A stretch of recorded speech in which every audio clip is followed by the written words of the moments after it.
Morning Leadership, 8 Mentoring Sessions You Can't Afford to Miss by David Cottrell. The first Monday, drivers and passengers. It was a rainy, gloomy day when I left home for my first meeting with Tony. Frankly, I was somewhat cynical about whether meeting with Tony would really change things at work. At best, time with Tony would probably make me feel better about how things were going. I guess I really doubted he could do much better to change how I managed. After all, I have worked for years for one of the best companies in the world and have been to numerous management development sessions. To no one's surprise, the impact of these highly touted training sessions never lasted more than a short time. I had to keep reminding myself if things were great, I would have never called Tony in the first place. The truth was this: I was at a crossroads in my career. Deep down, I knew that something was going to have to change. One way or another, get with it, I chided myself. Executives all over the country asked for Tony's counsel. You should consider yourself fortunate he has time to talk with you. We had agreed to meet at 8:30. Because of the rain, I drove into Tony's driveway at 8:40. Tony was waiting for me at the door, looking like he just stepped out of the gentleman's porch. "Hello, Jeff. Welcome," he said, extending his hand and pulling me toward him for a fatherly hug. "I am honored that you would take your time to come and see me." Tony asked me to come in and gave me a quick tour. His home was incredible. It was large but had a warm feel to it. After the tour, he took me to his library where he said we could be meeting for the next 8 weeks. There must have been over 1,000 books on his library shelves. I noticed several pictures of Tony standing with well-known business leaders I immediately recognized. Some of the pictures were taken in the library, where I was sitting. I must admit, I was a little intimidated. After several minutes of catching up, he said it was time to get down to business. "Your time is valuable, Jeff," he began. "I think we need to set some ground rules for us to follow if we're going to make the best use of our meetings." So I took the liberty of drawing these up while I was thinking about our sessions. "See what you think." He pushed a handwritten note across the table to me that listed 3 simple rules. Ground rules for Monday morning meetings. 1. Start and finish on time. 2. Tell the truth. 3. Try something different. Simple enough, I thought. I can live with those rules. Then I looked back at Tony. I can handle it. Let's get going. "Okay then," Tony said. "Tell me what brings you here after all this time." For the next hour, I did the talking, and Tony listened without saying much. I began at my college graduation. The last time we had spoken to each other, I had been so excited about the future. I felt there was nothing that would keep me from being successful. I was educated, energetic, and full of optimism. For the first few years of my career, success came easily and promotions were rapid. I worked in sales for one of the most respected technology manufacturing companies in the world. Then I was promoted into management, my first big break, and I loved it. Business was good. I went on great trips. I was involved in making some big decisions, and I learned a lot early on. My team was not top performing, but our results were acceptable, even more than acceptable. Some of the people on my team didn't have the drive that I had, but business was so good that I didn't worry about them. Actually, I probably ignored some performance issues that contributed to the problems I had now. Oh, and I tried really hard to be one of the guys. I wanted my team to like me, so they would want to work with me. So I frequently took them out for dinner and drinks. Even shared some of the issues I was facing. At the time, it seemed like a good strategy. About that same time, I believed the job upper management was doing was far from acceptable. In fact, I even told my team that if we did our jobs, like upper management, did theirs, our company would go under. We all laughed about that. Those were the good times. But over the next several years, business began getting tougher. Most of my team was still intact, but some of the performance issues I once ignored were now affecting my division's performance in a big way. And by big, I mean they were becoming threats to my job. I was working hard, long hours, but the business indicators were telling me things were pretty bad. I wasn't very happy, and the people on my team weren't happy. Our results reflected our frustrations. I looked you up, Tony, so I could learn from you, I said dejectedly. I'm at my wits' end, and I hope it's not too late for me to turn this ship around. He had listened for almost an hour when Tony finally started talking. First, he said, I know you think these problems and the situations you described all exist on your team. You cannot be more wrong. These are few, very few, if any, leaders who have not been faced with the same issues you've just shared. I know, I have. When it comes to leading people, there's no problem that is unique to you. You could ask anyone with experience, and you would discover that they had to face the same issues, the same frustrations, so you don't feel sorry for yourself. That's a waste of valuable time. Just make plans to make things better. Second, it's not too late to change, Tony continued. You're still a young person, even though you have a wealth of experience. I admire you for calling me and seeking advice. Few people have the courage to take that step. Obviously, you're facing some real challenges. Seeking an outsider advice is a good move.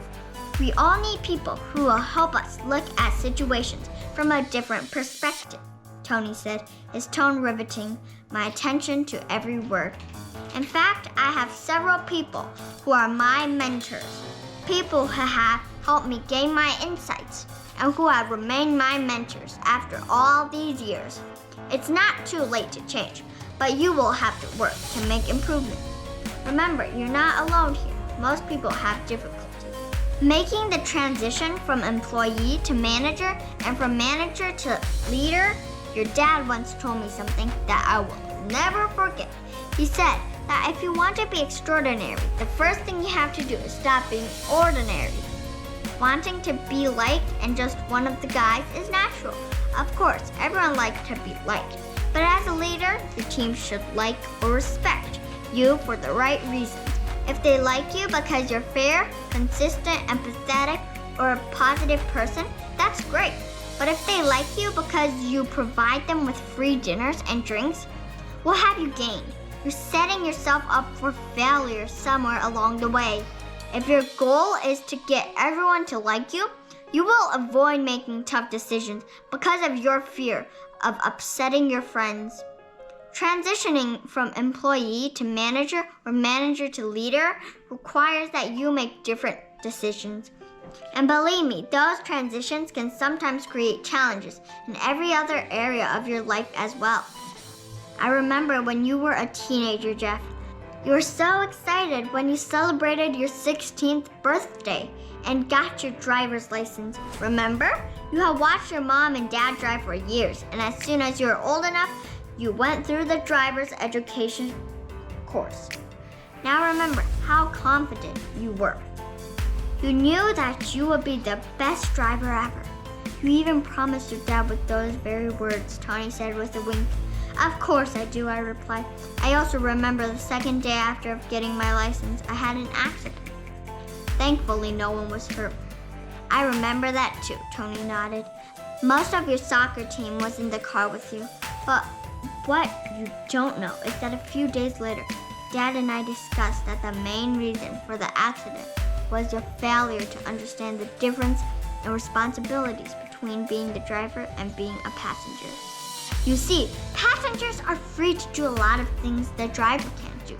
As a driver, your focus needs to be on the road and not the distractions. As a driver, you no longer have the rights to mess around, like listening to loud music, even though it seems okay to do that as a passenger. The same principle applies. When you become a leader, you're no longer a passenger. You become the driver. Even though your responsibilities increase when you become a manager, you lose some of the rights or freedoms you may have enjoyed in the past. For instance, Tony continued, if you want to be successful as a leader, you don't have the right to join employee pity parties and talk about your upper management. You lose the right to blame others for problems in your department. When you are a manager and leader, you are the person responsible for everything that happens in your department. And that can be pretty hard to swallow. But he wasn't through. You even lose the right to some of the time because you're responsible for other people's time as well as your own, said, stopping to check his watch. Speaking of time, what time did you arrive today? A little after 8:30, I said innocently. And what time did we agree to begin? Tony wondered aloud. 8:30? But it was raining and traffic was heavy. And I thought I left him plenty of time, I stumbled. Yes, it was raining, he easily agreed, but the rain didn't make you late. You see, Jeff, when you accept total responsibility for whatever happens, you make adjustments. When it's raining, you leave earlier or take a different route or call and change your meeting time.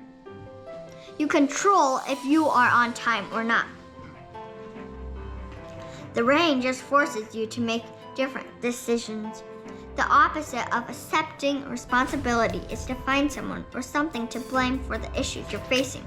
Of course, there's always someone or something to blame, but a real leader spends his time fixing the problems instead of finding who to blame. What happens when you place blame is that you focus on the past. When you accept responsibility, you focus on the time forward, on the future, and Jeff, until you accept total responsibility. No matter what, you won't be able to put plans in place to accomplish your goals. One of the first things I want you to understand is that you have control over how you react to situations. If you eliminate blame, don't even have the word in your vocabulary, then you can make some positive changes. Tony glanced at his watch again. Well, I see we're about out of time today, as we agreed.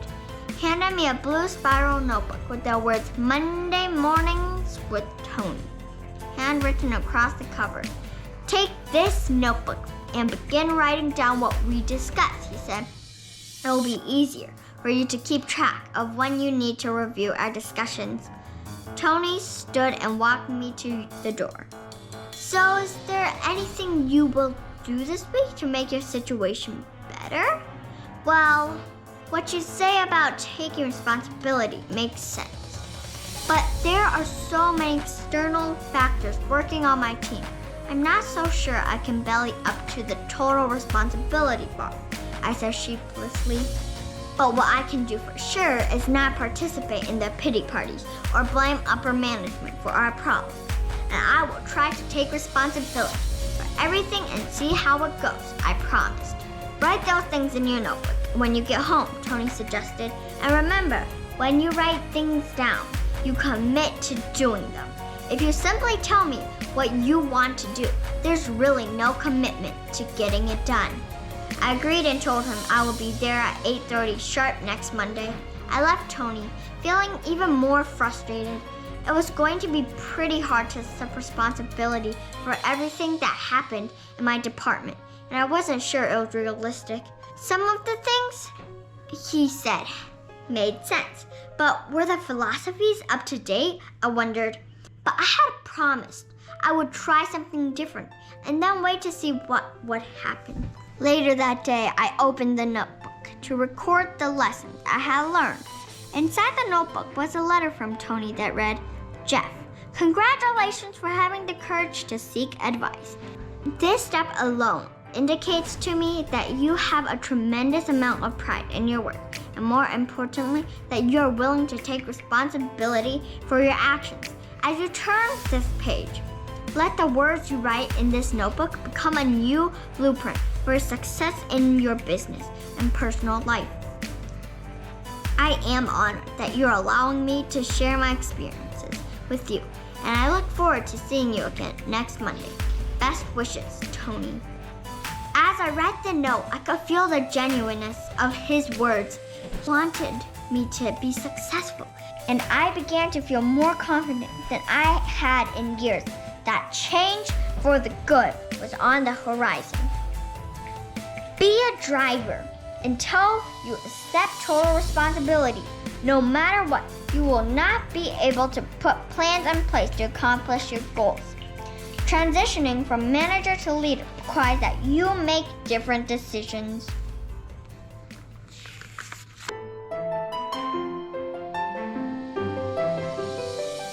If you like this video, please like, share, subscribe, and hit the notification